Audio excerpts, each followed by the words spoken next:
Hello, everybody, and welcome to another Faster Masters Rowing Radio. I'm here, and today, as ever, I'm joined by Marlene Royal. Hi, Rebecca, and hello, Faster Masters. It's great to have everyone back with us again. Let's kick off first with a message from our sponsors. As you know, we can't run this show without the support that we get from these brands, and it really means a lot to us that you go and check out what they have to offer and, if it's appropriate, buy their products. Our main sponsor is Preagle Rowing Camps. Are you a master's rower who needs a coaching boost? Many masters don't get regular coaching, and you can learn to row faster at the Preagle Rowing Camp. The camps offer coaching by experienced, world-class coaches. You'll be working in a small group, and you're guaranteed personalized coaching and recommendations. You've got individual video analysis. You will understand rowing data and how to use it to row faster. They supply boats, their new Wintec and fluid design shells, and you'll be training on a quiet 3-kilometer long rowing lake in Brno in the Czech Republic. This is not far from Prague or Vienna airports. The first camp's in July 2020, and this can be combined with competing at the Open Czech Masters Regatta. It's one of the largest regattas in Europe. The second camp is in August 2020, and it's an ideal preparation for the World Rowing Masters Regatta in nearby Ottensheim, Austria. Last year's attendees loved Preagle. Here's what one of them said. Thanks for an amazing camp, Sandra, Romana and Adam. Really great recipe for an active vacation, great training opportunity, guaranteed rowing technique improvement, and great fun discovering a beautiful region of the Czech Republic. Now you can get more information at preaglerowing.com or go to rowing.chat/sponsors. And our second sponsor is us. It's Faster Masters. We've published 2 new standalone training programs. They're designed to take you into a competition. We've got one for long distance head races and one for 1,000 meter side-by-side racing. Each lasts 12 weeks and is designed to fit around the busy lives of masters athletes. They comprise 3 core sessions a week, sessions which you can do based on whether your time and your schedule allow. Detailed explanations are included on all session intensities and the work pieces as well, so you know what each is going to help you improve. Weekday training is designed to be completed within an hour on the water. You can buy your program at rowing.chat/sponsor/12-week training. Now, back to Faster Masters Rowing Radio. Marlene, what's on the program for March? Well, coming up in our March program, our rowing program, which is your on-water workouts, or if you're on the erg, your erg workouts, and the strength program. There's 2 programs in each.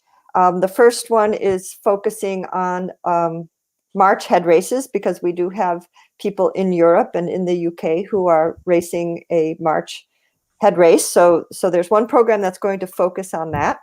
And the other program is focused on 1K preparation for later spring and summer regattas. So there's the rowing component to it, and then also the strength component to that. Our technical focus this month is on a drill that I learned from Rebecca, which is called the J-curve drill. And so there'll be a video of that explaining the J-curve drill. And this is the 3rd drill in a series of drills that we're doing that link. Each one builds on the other one. In our performance module, last month we talked about how to determine your racing weight. And this month we're going to talk about, in case you have to get to your ideal racing weight, we're going to talk about some factors to improve your overall diet quality. And we're also going to talk about timing your carbohydrate intake relative to your training schedule. our lifestyle module, we're going to talk about why race, what influences your decision to race or not to race if you're a master's rower. And our bonus module, as usual, we're going to surprise you. We can't tell you everything. Just in case you were wondering, Marlene and I have a ton of fun pulling these together for you each month, and we're like throwing up lots of ideas. Well, last month our bonus module was really good because we had the talk with Will Ruth. We did. So the bonus was a live webinar where you got to dial in and listen to Marlene interviewing Will. He's an expert on strength coach training. In fact, his moniker online is Strength Coach Will.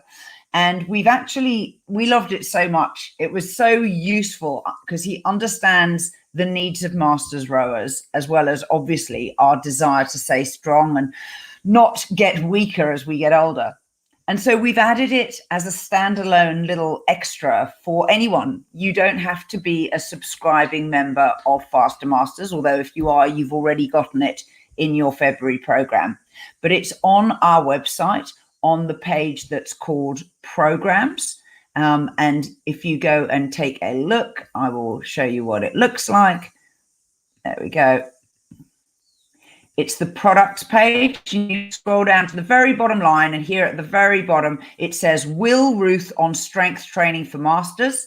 And we've priced it at $3. So if you would like to buy it, it's obviously there and ready for you right now.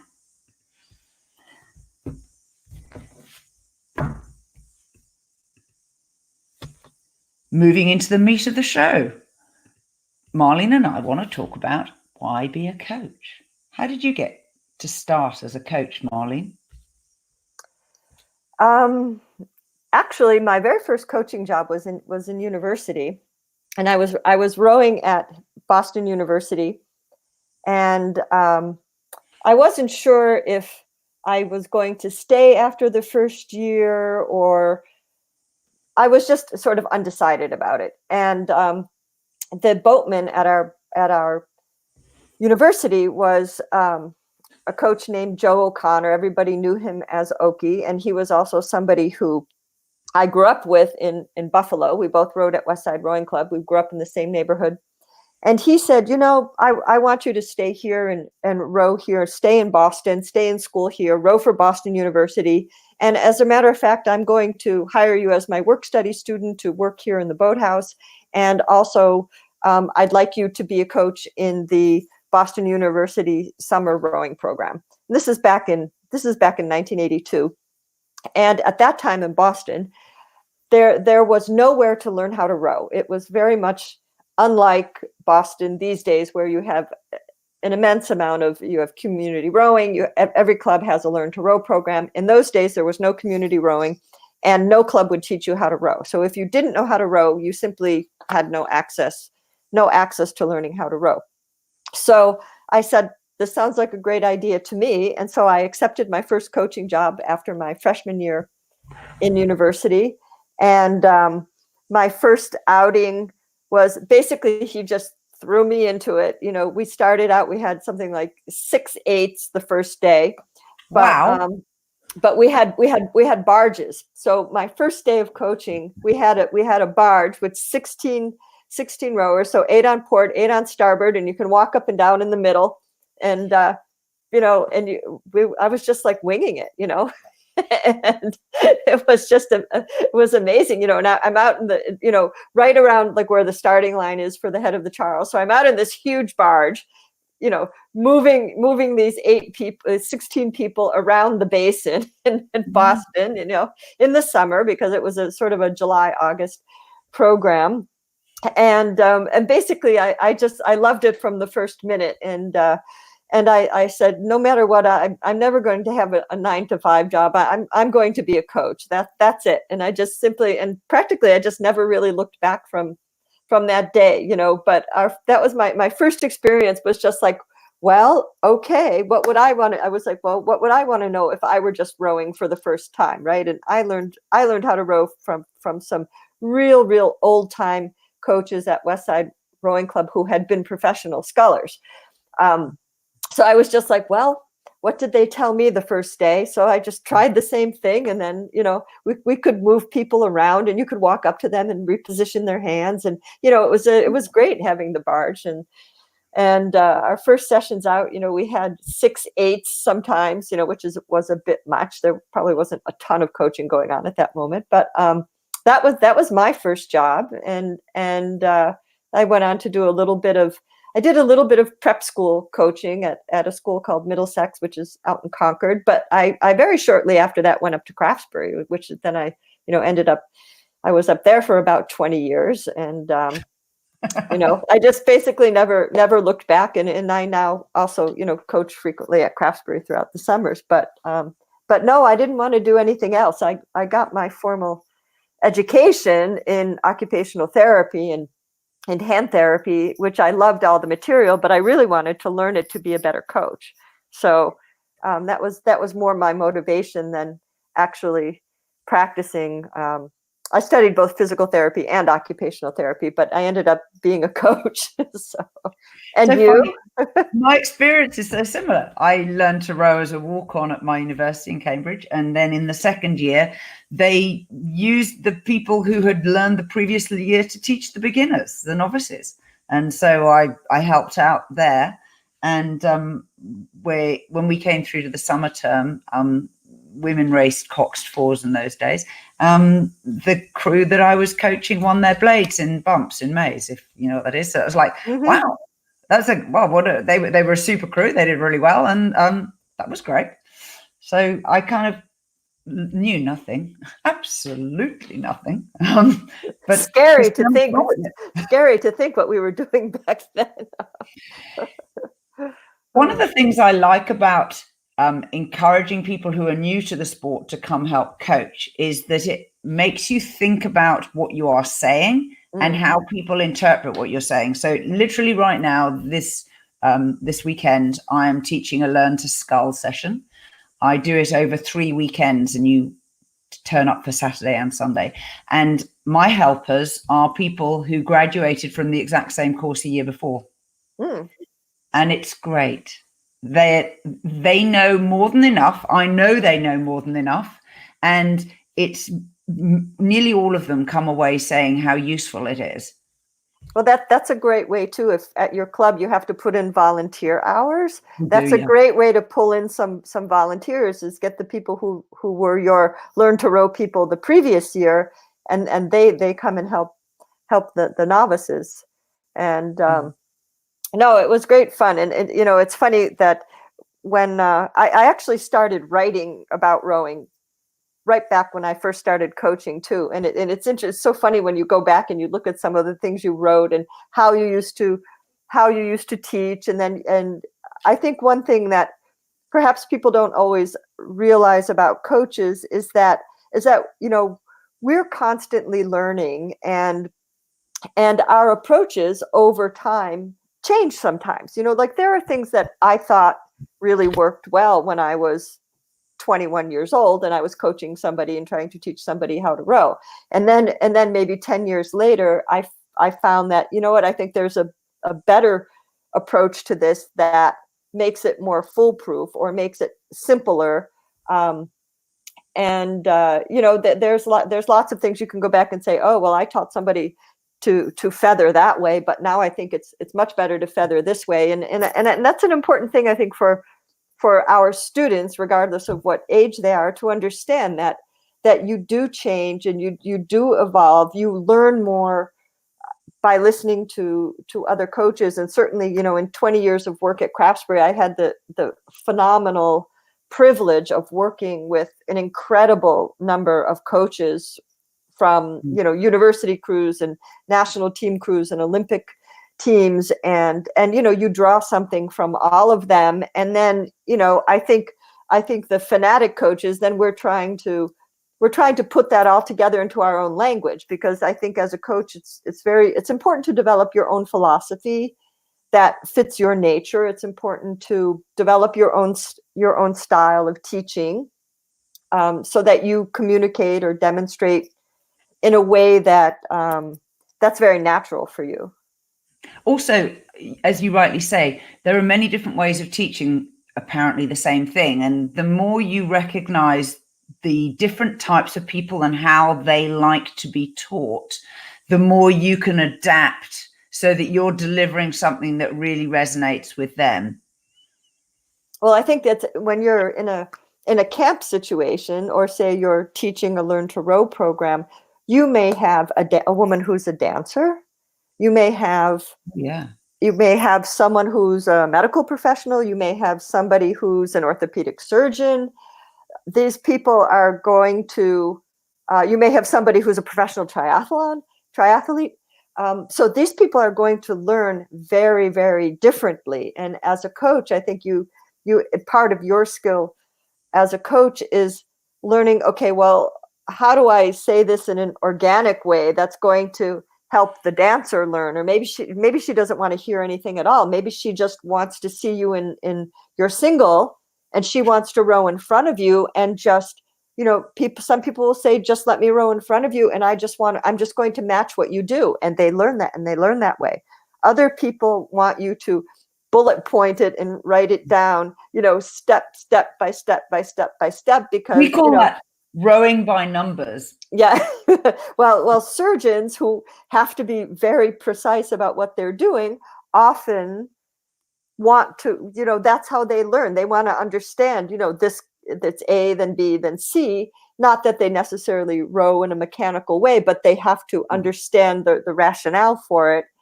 And then you might have somebody who just wants to see how hard they can pull on the oars, and then we'll talk about it afterwards when you get tired, or when you're in the water. Then we're so.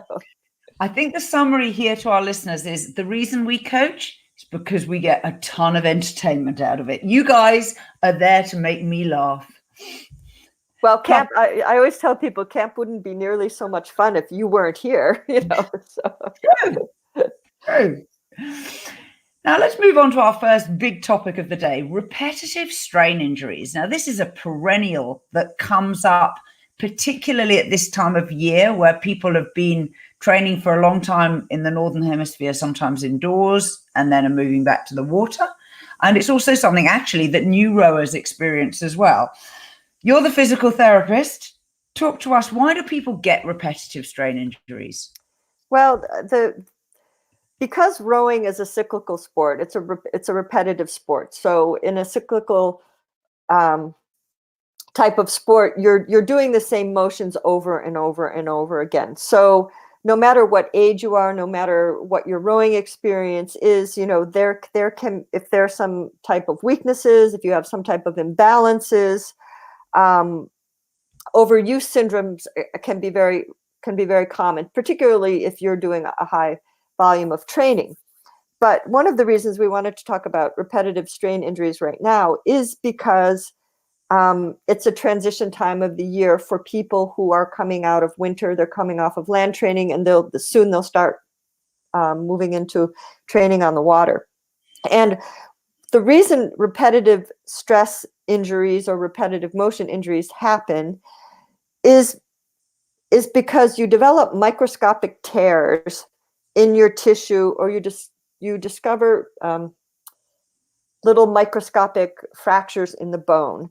And these happen when there's repeated stress on a tendon or on a bone, but there isn't enough recovery time so that your body isn't able to repair the damages. And so then these areas get inflamed, and they start to create painful conditions. What's interesting is overuse injuries are more common in females than in male rowers. And I didn't know that. Yeah, here, and I'll read you. I just made a few notes here, but in female rowers, the most frequent complaints are chest wall pain. So these are your rib stress fractures, followed by low back pain, followed by what we call tenosynovitis, and that's basically inflammation of the tendon. The tendon, every tendon is inside a sheath. It's kind of like a cable inside a brake cable, and when there's inflammation in there, the nerve won't glide very smoothly, and that can lead to a really painful condition, particularly of the wrist. And so, this is why we talk a lot about proper feathering without putting a lot of strain on the wrist. In men, the most prevalent is low back pain. And then tenosynovitis of the wrists, extensors, then chest wall pain. So it's a little bit different. Women are more prone to the stress in their chest wall and then low back, whereas for men, it's more low back and then wrist and then chest wall injuries.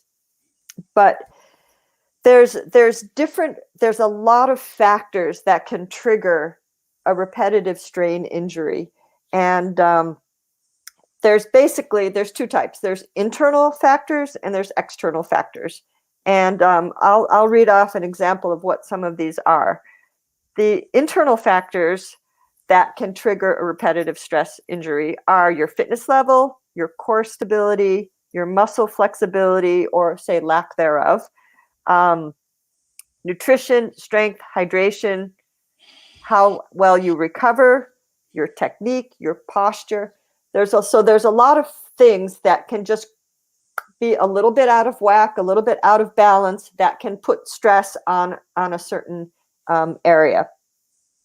I think when we're talking about transitioning into a new season on the water, and this can be also coming off the water. So think of any time where you're transitioning. The external factors, I think, are where you have to be really, really careful.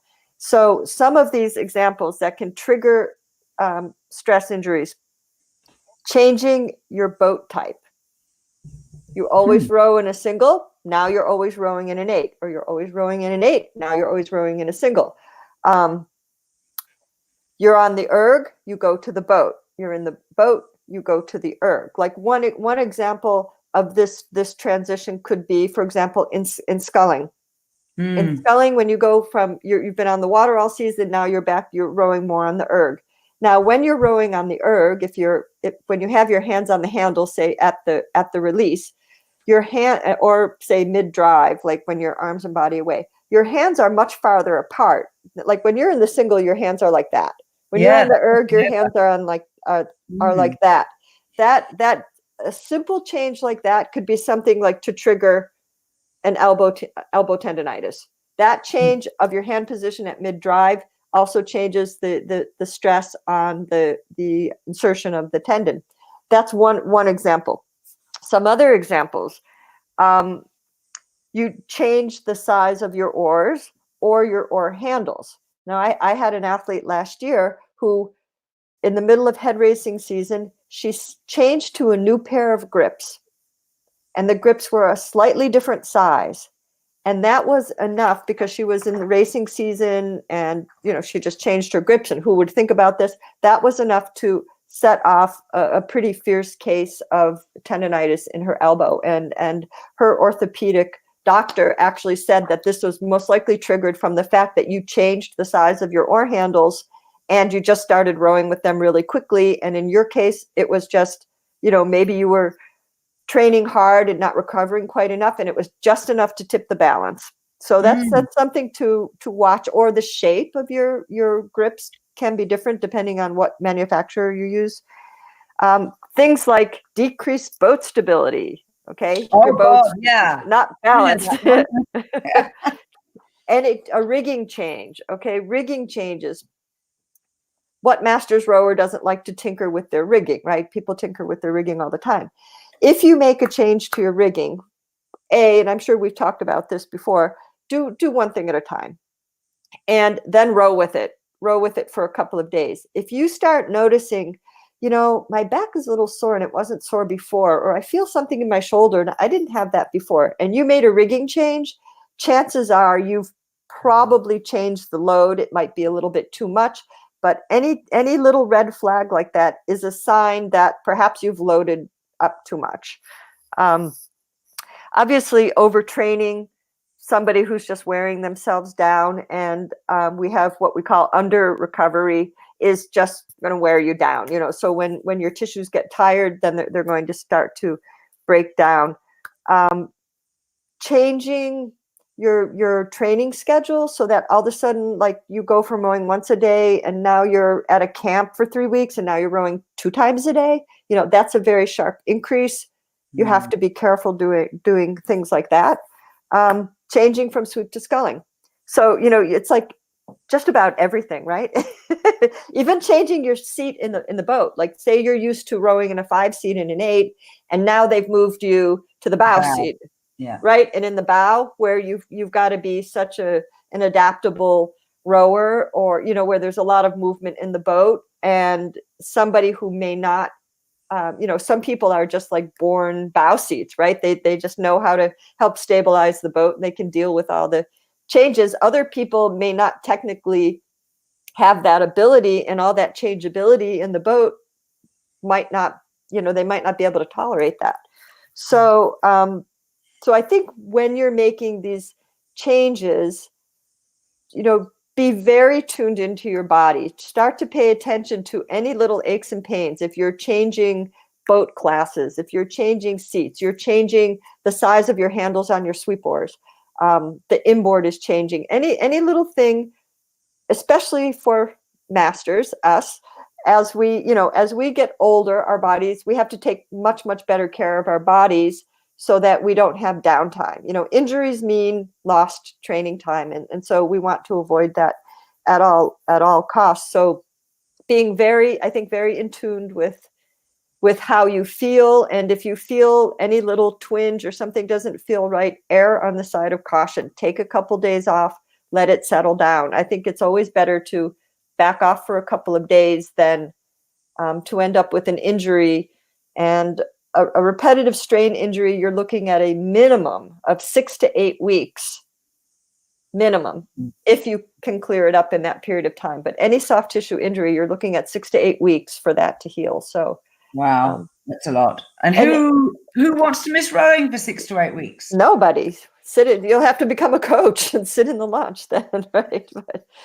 So let's talk now about how people can successfully transition from indoor training in the winter to springtime training on the water. As Marlene's already hinted, caution is your watchword. Come back carefully. So when you're doing your first sessions on the water, definitely do less than you think you're capable of in those early sessions. You'll be getting blisters in different places. Maybe your bum will hurt a bit. Maybe you'll move your muscles somewhat differently. So take your time. I often find personally, when moving from erg training to water training, I've lost a lot of the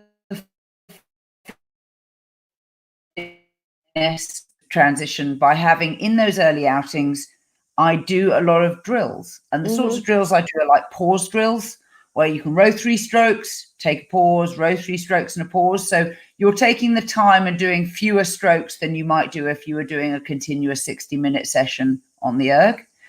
But you're giving yourself the opportunity to refamiliarize yourself back in the boat with the equipment that you're going to have to use. Also, when you get back on the water, because you're in a movable world in the boat versus when you're training on land, you're going to be engaging your postural muscles, your core muscles, your spinal muscles, your muscles for feathering and squaring. You're going to be starting to use again muscles, very many small muscles that you don't normally use maybe when you're training indoors on the erg. So watching the fatigue factor is really big. And like, as Rebecca said, doing drills, get right back into good technique so that you're focusing on good strokes. And I would say keep those sessions short. Don't stay out until you're really tired. Come off the water when you're not fully fatigued. You can always do some combination workouts too. For example, maybe for a couple of weeks, you do your actual training on the erg for your fitness. And then you go out on the water and you focus the first couple weeks, you just focus on low intensity distance and drills and getting your base up and kind of getting those small muscles reconditioned again. And then you start building up the intensity on the water. So I think during that transition, it's important not to stop your strength training, and it's important not to stop your erg training for your fitness when you're making that transition, because if you just start rowing on the water and you're really not up to speed yet, you'll actually probably get deconditioned during that period of time. Yeah, that's absolutely true. And don't forget, you need both in order to move into the spring season successfully. You need the strength, you need the fitness, and you need the skill in the boat.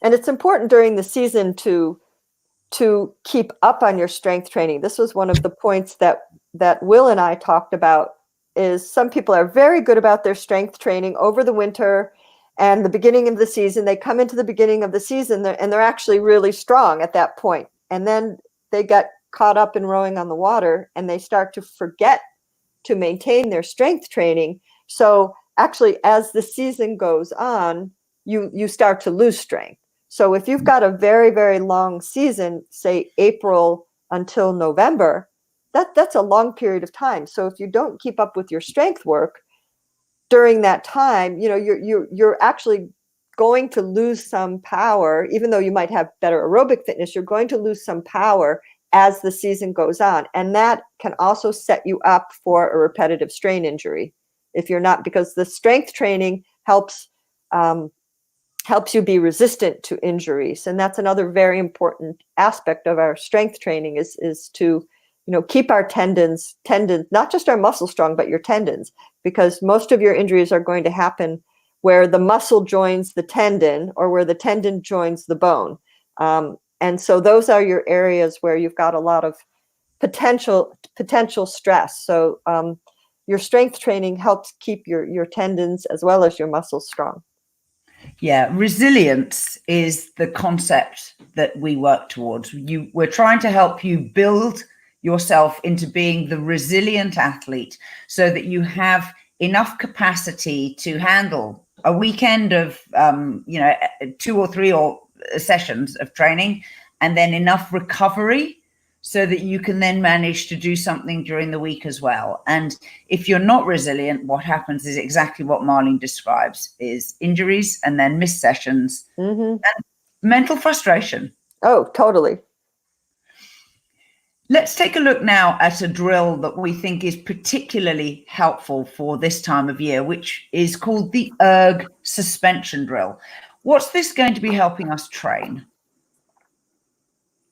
Your big muscles. Suspension on the drive. When we talk about suspension on the drive, what we're talking about is trying to use your body weight as much as possible.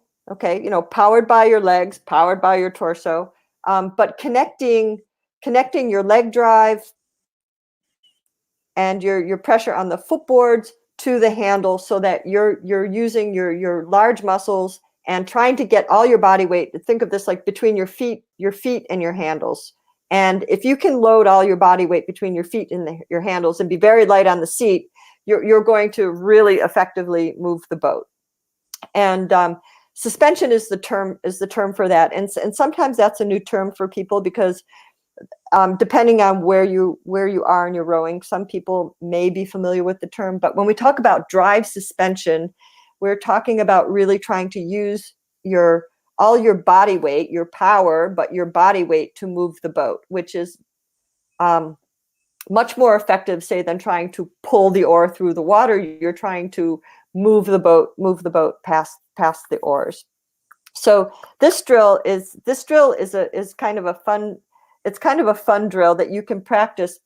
You can practice it on the erg, and then you can transfer this feeling to the water, because on the erg you can do this very slowly, and you can set the resistance up, whichever type of indoor rower you use, put the resistance up as high as it will go.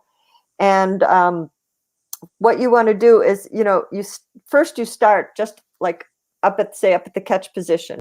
And when you have the resistance up, just try to take a stroke and just lightly, as you're pressing with your legs, try to lightly lift your weight off the seat or stay light on the seat. So you really feel that you've got consistent pressure with your feet, and you're also going to feel very consistent pressure of the handle on the inside of your fingers.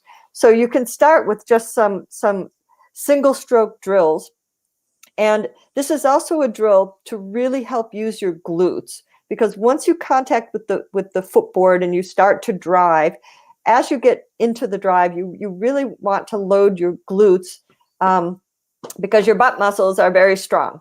And as we get older, we can get what's called gluteal amnesia, where it's much harder for the glutes to fire. And so like just really using your hips, squeezing your glutes helps hold that connection in your lower back. So when you want to have a good connection between your leg drive and moving the oar handle, the glutes are very important there for transmitting the force of the legs to the handle so that you don't have any slippage in your lower back. So first you can do single strokes that way. And then I like to have people do like the pick drill sequence. So if you're starting, say, back at the release position, you start rowing like 1/4 slide, one half slide, 3/4 slide, from the release.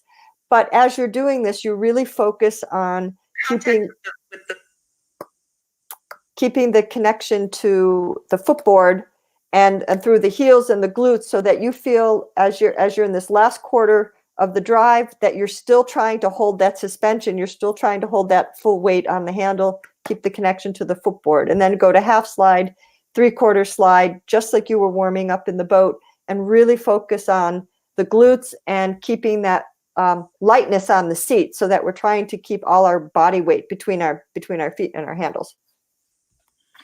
That's excellent description. Now, I have a quick question, which is, what do you do with the foot stretcher? So you talked about the flywheel and ramping up the resistance to being high. Should our feet be tied in tight or loose, or not at all?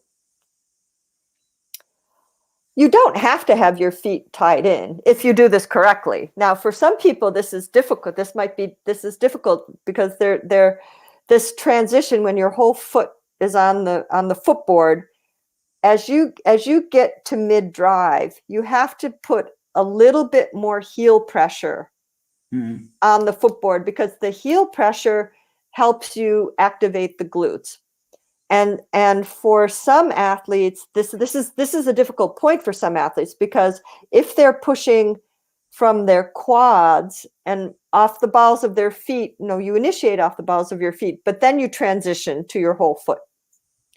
There are coaches who coach this part of the stroke differently, but I definitely coach like initiate off the balls of your foot, get your whole foot, and then as you're getting to the last quarter, you need a little bit more contact of the heels to keep, you're trying to hold your weight light on the seat, so something's got to help keep you up from the foot stretchers.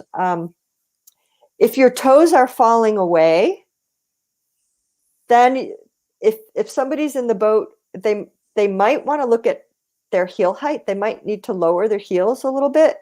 I don't think you ever have to have your foot stretchers tight if you're maintaining that pressure, but I don't know. What do you think? Well, I'm definitely of the opinion that at low stroke rates, by that I mean probably below 24, you should be able to erg without the foot straps. Higher than that, that's much harder.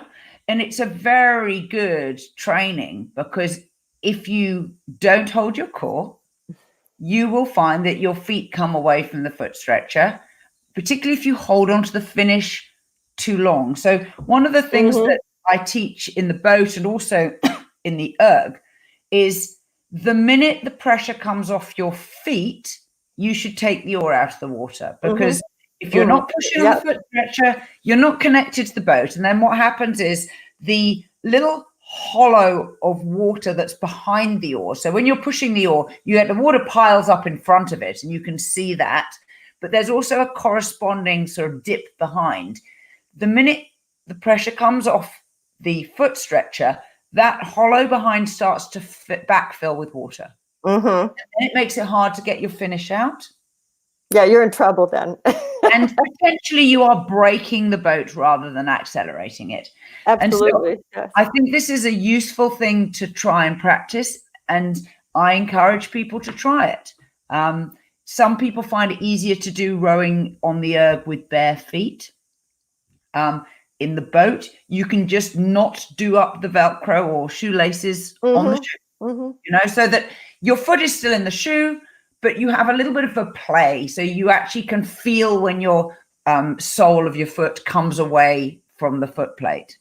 And I think that if you can do Marlene's erg suspension drill without your foot strapped in, I think you're a very skillful athlete. Well, I would even say, actually, when I'm actually coaching on the water and we're working on suspension, I actually really like to carry the whole idea of suspension through the release to the arms and body away. So if we're looking at suspension, and let's define it here, we're looking at suspension as staying light on the seat. So we're trying not to drop our weight on the seat. There's some things like when you, as Rebecca said, if your feet are starting to come away, you should be out of the water at that point. So in the drill, when you're doing 1/4 slide rowing, you can actually practice when you change the direction of the handle, or say if you're in the boat and you're rowing by pairs, if you tap down and then you keep some weight out against the oarlock, keep some weight into the rigger, and we've talked a lot about keeping weight of your hands over the top of the handle.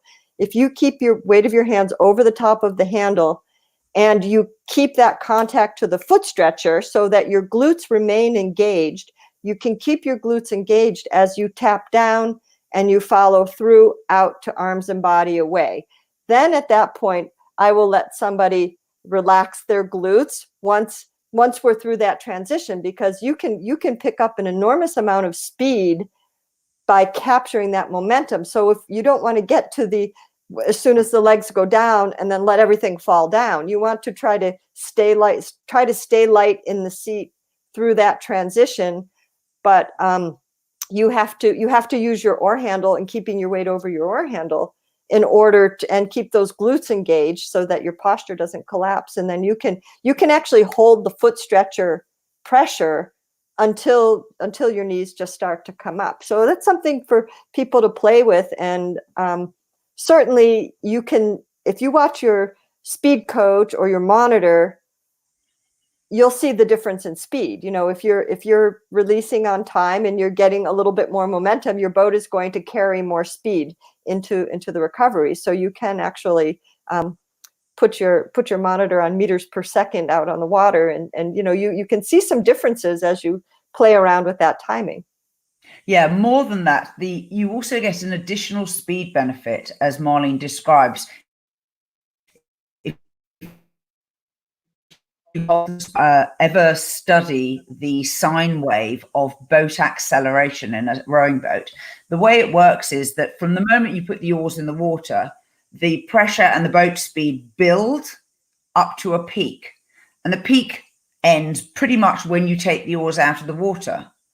But as you release and move your arms and body round to weight on the feet again at the beginning of the recovery, you get a secondary little peak before the boat speed starts to decline all the way up the rest of the recovery until you put the oars in the water again. And you achieve that, as Marlene's described, by holding the suspension.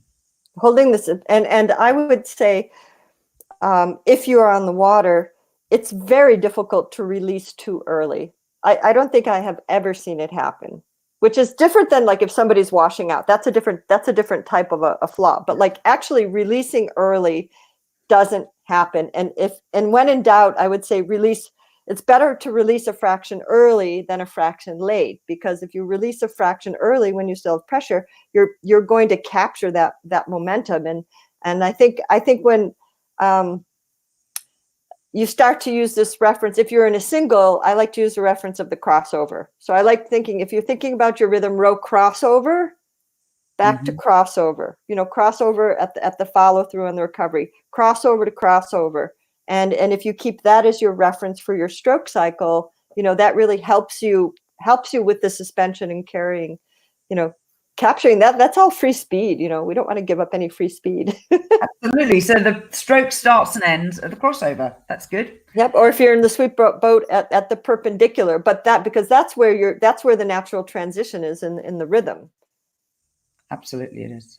And on that point, It brings Faster Masters Rowing Radio for March to an end. Marlene, it's been great. Thank you for your insights and your energies. To our listeners, please tell your friends, write a review, and give us a rating. We're on all the obvious channels for podcasts, iTunes, Stitcher, Google Play Store. We really welcome new listeners, and particularly if you know people in your club who might enjoy listening to what we have to say. Till next time, bye-bye. Thank you.